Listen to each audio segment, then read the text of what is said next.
Hello everyone. So guys, आज DRDO का paper हुआ है और डीआरडीओ मेंस का पेपर बहुत सारे लोगों ने अटेम्प्ट किया है। आई एम श्योर आप में से बहुत सारे लोग होंगे जो आज पेपर के लिए अपीयर हुए होंगे। सो गाइस, आज मैं आप लोगों को कुछ ऐसा रिमार्केबल बताना चाहता हूं जो कि डीआरडीओ के पेपर से रिलेटेड है। गाइस, अभी हमारा अभ्यास बैच सीरीज चल रहा था जिसमें मैंने अभ्यास में एटीडी का पोर्शन कवर किया है, refrigeration and air conditioning, internal combustion engine and power plant engineering. ये 3 सब्जेक्ट हमने अभ्यास बैच में अभी आज ही खत्म किए हैं। और आज डीआरडीओ का जो पेपर हुआ है, मेरे पास में वो पेपर आया and I was literally surprise to see कि उस पेपर में जो क्वेश्चंस आए थे वो सारे क्वेश्चन ऑलमोस्ट जो एटीडी के थे वो हमने अभ्यास बैच में किए थे। कुछ ऐसे क्वेश्चन थे जो बहुत सारे लोगों ने नहीं किए हैं, अलग टाइप के क्वेश्चन है, आपको पहले कभी देखने को नहीं मिले होंगे। जैसे पावर प्लांट का एक क्वेश्चन है जो शायद नहीं देखने को मिला होगा। आरएसी के 2 क्वेश्चन ऐसे थे जो नहीं देखने को मिले हैं। वो सारे क्वेश्चन हमने यहां पे किए थे और एग्जैक्टली वैसा ही सवाल आया है। So guys, I want to walk you through those questions की जो डीआरडीओ में क्वेश्चन आए हैं और उन क्वेश्चन को हमने अभ्यास बैच में किया था। ठीक है, तो देखो यहां पे पहला जो क्वेश्चन है वो आपका इंटरनल कंबशन इंजन का है। इंटरनल कंबशन इंजन पे ये एक क्वेश्चन आया था जिसमें वो आपसे फ्यूल फ्लो रेट पूछ रहा है। ये क्वेश्चन बहुत आसान क्वेश्चन है। इस टाइप के हमने 4-5 क्वेश्चन किए हैं। तो ये वाले क्वेश्चन के लिए मैं एग्जांपल नहीं बता रहा हूं कि कौन सा क्वेश्चन हमने लिया था, ऐसे हमने 4-5 क्वेश्चन किए हैं जिसमें इंडिकेटेड पावर दी हुई है। ये बहुत आसान क्वेश्चन था, बहुत सारे लोगों ने किया होगा। ठीक है, बट आगे चलते हैं। वो दूसरे क्वेश्चन जो आए हैं जो एज इट इज आपको देखने को मिले हैं। देखो यहां पे आपका एक इंडिकेटर डायग्राम पे क्वेश्चन आया है। इंडिकेटर डायग्राम में वो बताता है कि आपका इंजन इस आरपीएम पे रन कर रहा है। ये इंडिकेटर डायग्राम का एरिया है, ये आपका स्प्रिंग कांस्टेंट है और वो आपसे इंडिकेटेड पावर पूछ रहा है। एग्जैक्टली सेम ऐसा ही सवाल किया है। इसमें हमने देखो यहां पे सिलेंडर का हमने डायमेंशन दिया है, लास्ट में उसने सिलेंडर का डायमेंशन दिया है। यहां पे इंडिकेटर डायग्राम का एरिया मैंने दिया है, यहां पे स्प्रिंग कांस्टेंट दिया है, यहां पे मैं ब्रेक पावर, फ्रिक्शन पावर ये सारा कैलकुलेट करवा रहा हूं। उसने आपसे सिर्फ इंडिकेटेड पावर पूछा है। एज इट इज क्वेश्चन है, सिर्फ आपका डेटा चेंज है। डेटा चेंज भी इसलिए है बिकॉज ये क्वेश्चन मैंने खुद बनाए हैं। ठीक है, इसमें सारा डेटा मेरा है, मैंने कहीं से कॉपी नहीं किया। सो मेरे क्वेश्चन में डेटा आपको चेंज मिलेगा बट कंसेप्ट बिल्कुल वैसा ही है। सब कुछ 1 to 1 लाइन टू लाइन आपको दिखेगा, बस नंबर चेंज करने हैं। तो जिन लोगों ने अभ्यास बैच में किया होगा उन लोगों ने ये सवाल कर दिया होगा। वैसे ये आसान सवाल है, बहुत सारे और भी लोगों ने किया होगा। बट आगे चलते हैं दूसरे सवाल की तरफ जो अच्छे सवाल हैं जो बहुत सारे लोगों ने नहीं किए होंगे। देखो ये साइकोमेट्री का क्वेश्चन है, बहुत प्यारा क्वेश्चन है। इसमें वो बता रहा है कि आप हाई ऑल्टीट्यूड पे आपने माउंटेन के ऊपर आप एयर हीटिंग कर रहे हो और यहां पे जो वैल्यू दे रहा है वो ये बोल रहा है कि आपकी एयर जो है वो 10 डिग्री सेंटीग्रेड पे है, 50% रिलेटिव ह्यूमिडिटी पे है। उसको आपने हीट किया है 25 डिग्री सेंटीग्रेड पे और अब आपका हीटिंग कॉइल पे जो फ्लो जा रहा है वो इतना है। So he is asking what is the heat added during the process. और उसने आपको क्या किया है, 10 डिग्री पे एंथैल्पी दिया है, 25 डिग्री पे एंथैल्पी दिया है और आपसे वो हीट पूछ रहा है। सेम क्वेश्चन अगर आप यहां पे देखोगे तो मैंने 15 डिग्री सेंटीग्रेड पे दिया था, 80% रिलेटिव ह्यूमिडिटी पे दिया था, mass flow rate 3 metre cube पर सेकंड है। इसको हम हीट कर रहे हैं 30 डिग्री सेंटीग्रेड कॉइल से। यहां पे अगर आप देखोगे तो मैंने इनलेट एंथैल्पी दिया है, यहां पे एग्जिट एंथैल्पी दिया है। एग्जैक्टली सेम सवाल है, कुछ नहीं करना है, बस आपको वैल्यूज डालनी है। और देखो मेरे पास में ये पेपर आया था तो मैंने इस बंदे का पेपर देखा है। इसने ऑलमोस्ट पेपर में सारे क्वेश्चन किए हैं बट ये सवाल नहीं किया है। ये सवाल नहीं किया है बिकॉज ये स्टीरियोटाइप सवाल नहीं है। ऐसे सवाल आपको नॉर्मल गेट के पीवाईक्यूज वगैरह में नहीं दिखते हैं।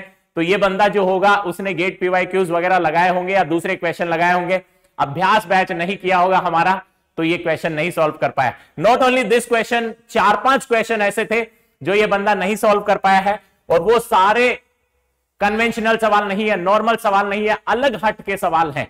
देखो एक और क्वेश्चन इसने नहीं किया है, सेंट्रीफ्यूगल कंप्रेसर का है। यहां पे सेंट्रीफ्यूगल कंप्रेसर में वो आपको प्रेशर रेशियो दे रहा है और उसके बाद में वो आउटलेट का वेलोसिटी आपसे निकाल रहा है। ये सवाल कल हमने किया था जिसमें हमने उल्टा किया है, हमने आउटलेट वेलोसिटी दिया है और हम प्रेशर रेशियो निकलवा रहे हैं उससे। सेम कंसेप्ट लग रहा है। इसने आइसेंट्रोपिक एफिशिएंसी दिया है 85%, मैंने आइसेंट्रोपिक एफिशिएंसी दिया है 90%। सेम टू सेम डिट्टो सवाल है, बस हमें रिवर्स डायरेक्शन में जाना है। ठीक है, यह सवाल भी इस बंदे ने नहीं किया था। उसके बाद में आ जाते हैं बहुत प्यारा सवाल आईसी इंजन का, जो कि डिपेंडेंट है केमिकल केमिस्ट्री पे। केमिकल केमिस्ट्री पे देखो सवाल, देखो कैसा है।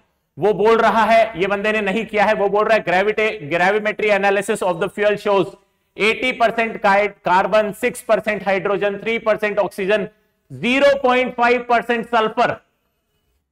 और यहां पे नीचे देखो हमने सवाल में क्या किया है, 47% carbon, 42% hydrogen, 10% oxygen, 2% sulphur by weight. This gravimetric analysis is by weight, ठीक है, by mass. And then he is asking what is the stoichiometric air fuel ratio. और यहां पे मैंने पूछा है what is the fuel required और what is the air required for 1 kg, which is nothing but stoichiometric air fuel ratio. ठीक है, same सवाल है। इस बंदे ने फिर ये नहीं किया है, बिकॉज ऐसा सवाल आपको गेट में अभी तक नहीं आया है। ऐसा आ सकता है। हमने कहा था जब ये सीरीज शुरू की थी तो मैंने कहा था कि ये सवाल आपको सारे एग्जाम्स में देखने को मिलेंगे। देखो सामने दिख रहा है।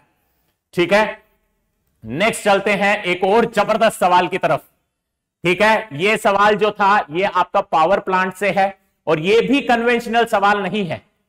ठीक है, नॉर्मल सवाल नहीं है, तो ये आपको गेट वगैरह में देखने को नहीं मिलेगा। इसमें देखो क्या कह रहा है, इसमें कह रहा है कि water is living a condenser of a steam power plant at 40 degree centigrade and it is getting cooled to 25 degree centigrade using a cooling tower. ठीक है, the flow rate of water is इतना दिया हुआ है। उसके बाद में उसने दिया है कि air at 20 degree centigrade enters, it exits at 30 degree centigrade, इसकी रिलेटिव ह्यूमिडिटी 60% है and it leaves as saturated. इसके बाद में इसने आपको क्या किया है, सब जगह पे डायरेक्टली आपको एंथैल्पी प्रोवाइड करवा दी है कि एयर की इनलेट पे एंथैल्पी क्या है, एयर के एग्जिट पे एंथैल्पी क्या है। ये सेम सवाल अगर आप देखोगे तो हमने किया है, देखो इधर water is entering cooling tower at 40 degree centigrade. ठीक है, water is entering at 40 degree centigrade. Air जो है वो आपके कूलिंग टावर में एंटर करते हैं 20 डिग्री सेंटीग्रेड पे with relative humidity of 30% and it leaves eight 25 degree centigrade fully saturated. और यहां पे मैंने आपको एंथैल्पी निकलवाया था कि अगर वो एंथैल्पी नहीं भी देता है तो भी हम एंथैल्पी निकाल सकते हैं। यहां पे हमने कैलकुलेट किया था कि what will be the temperature of water living out. उसने आपसे पूछा है what will be the amount of air required. ठीक है, एग्जैक्टली सेम एनालिसिस है। लास्ट का जो इक्वेशन होगा उसमें मास फ्लो रेट ऑफ वाटर की जगह वो मास फ्लो रेट ऑफ एयर पूछ रहा है। ये सवाल भी इस बंदे ने नहीं किया है, बिकॉज ये सवाल भी कन्वेंशनल सवाल नहीं है, नॉर्मल सवाल नहीं है। ठीक है, ऐसा सवाल आपको देखने को नहीं मिलेगा। गाइस ये सारे क्वेश्चन ऐसे थे जो कि अलग हटके थे थोड़े से। ठीक है, और ये सारे क्वेश्चन हमने यहां पे अटेम्प्ट किए थे। जिस बंदे ने अभ्यास बैच में मेरा ये कोर्स किया होगा, मैं लिख के देता हूं, ये 3 क्वेश्चन तो उसने आराम से हवा में उड़ा दिए होंगे। ये कूलिंग टावर वाला, उसके बाद में आपका ये दूसरा ग्रेविमेट्रिक एनालिसिस, और तीसरा जो साइकोमेट्री का क्वेश्चन आया था एटमॉस्फेरिक एयर। ये 3 सवाल, अगर आपने 3 सवाल हवा में उड़ा दिए, आपका सिलेक्शन पक्का। ओके, सो गाइस मैं फिर से बोल रहा हूं, बहुत मेहनत करके ये सीरीज बनाई है। जिन लोगों ने भी नहीं देखी है पक्का जरूर देखो, यहीं से सवाल आए हैं, क्योंकि ये सवाल अलग लेवल के हैं। ठीक है, मैंने खुद बैठ के बनाए हैं। आप बिलीव नहीं करोगे, मैंने जब ये सवाल करवाया था तो मैंने कहा था कि ऐसे सवाल बनाने में 1-1, 1.5 घंटा लग जाता है हम लोगों को, और पूरे दिन बैठ के ये क्वेश्चन बनाए हैं। तो जिन लोगों ने नहीं किए बच्चों, ट्राई करो, क्वेश्चन अलग लेवल का होगा, आपको मजा आएगा। बिल्कुल नए सवाल है, कहीं से छापे हुए नहीं है। ठीक है, ऐसे ही पढ़ते रहो और ऐसे ही अच्छी रैंक लाते रहो। Thank you so much.